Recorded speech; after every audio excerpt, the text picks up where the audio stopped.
like that poll in Iowa last night, which, as you mentioned, is one of the most reliable polls in the country. All these races are being held in purple or red states, too, so the bar isn't that high. So the polls are clearer now that the GOP will probably win the Senate. We give them about a 73, 74% chance right now. All right, ladies and gentlemen, welcome back. Joining us now to give us his take and the take of Sabato's crystal ball is Director of Communications at the University of Virginia Center for Politics and Managing Editor for said Sabato's crystal ball, Kyle Kondik. Hey, Kyle. Hey, how are you? I'm good. I'm good. So let's start at the beginning and then work down to some of the races. Right now, one day out, what are you predicting for the Senate? I think at the end of the day, as in after all recounts and runoffs, I think the Republicans are going to probably control the Senate and probably with somewhere in the neighborhood of 52 to 53 seats. Wow. So that would be major pickups. All right, let's talk about some of the more interesting races. I mean, what has turned? What has gone in the last maybe week or so? Gotten either much tighter or has gotten way out of hand where you could definitely put it in one camp or the other. Well, let's just go through it. West Virginia, South Dakota, and Montana all look like pretty easy Republican pickups. That's 3 seats. Over the past few weeks, Arkansas went from a small Republican lead to a bigger Republican lead, so that's a 4th seat.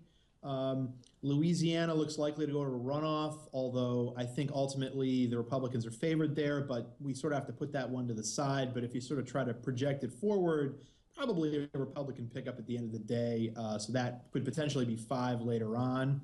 Colorado and Iowa and Alaska are all Democratic-held seats. They all remain very close, I think.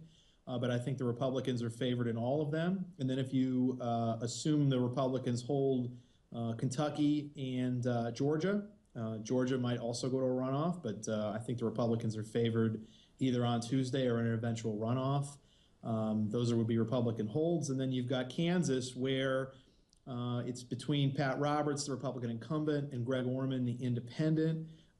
It kind of looks like Roberts might pull it out. But even if he doesn't, it's also possible that Orman will caucus with the Republicans. And so you sort of add all that together, and that's where you kind of get +7, +8. Democrats are narrowly hanging on in North Carolina and New Hampshire, but those states are also up in the air. So, you put it all together, you got a lot of close races, but I think Republicans are positioned to end up winning most of them, and that's how they end up, I think, likely getting to a majority. Yeah, no, that's some list you just presented us. Interesting. Have you heard anything about Manchin and the other independent, not Sanders, but the other independent whose name is escaping me for the second? Angus King of Maine. Yeah. Have you heard anything about them changing parties or caucusing with the Republicans if they take the majority?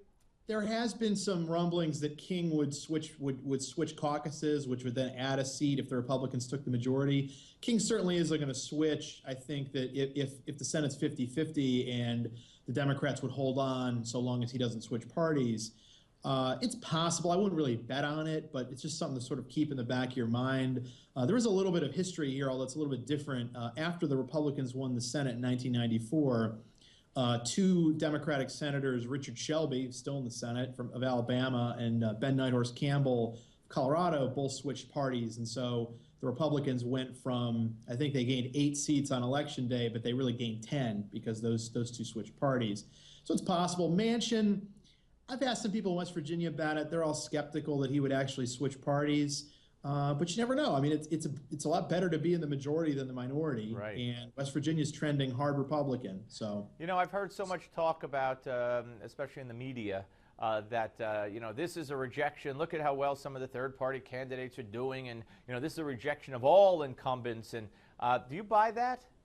No, we don't really have anti-incumbent elections in American politics. We have anti-democratic years and we have anti-Republican years.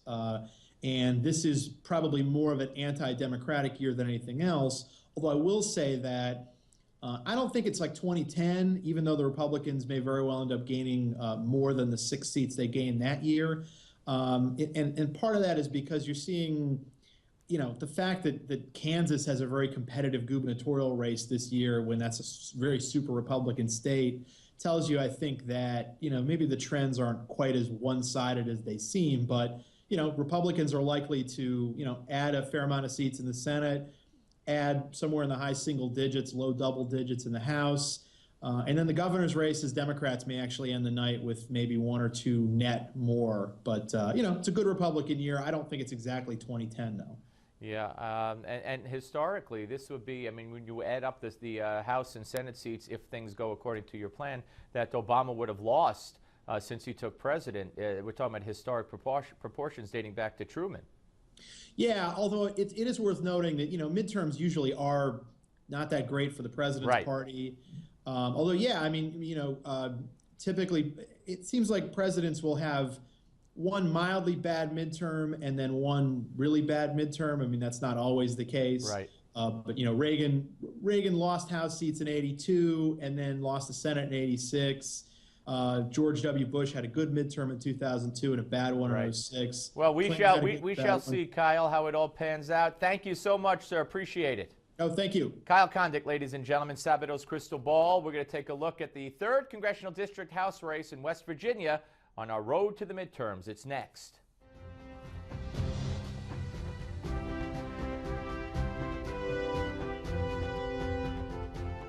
Representative Nick Rahall could be described as a fish out of water. He's a Democrat serving in a Republican district, but as a conservative Democrat, he's a well-liked fish, having served West Virginia's 3rd Congressional District for almost 40 years.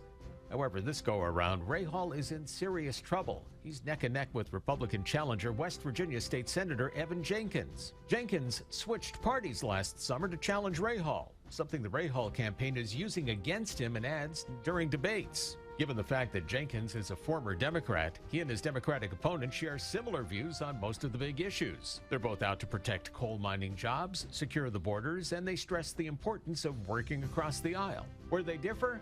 The Affordable Health Care Act, legislation that's very unpopular in West Virginia. During a recent debate, Jenkins called the plan, quote, the wrong recipe, end quote, and vowed to replace it. Rahall said he does not regret voting for it. He also pointed out that he's since voted to fix certain flaws in the bill and agrees it needs more work. But, he says, certain health care should not be in the hands of private insurers.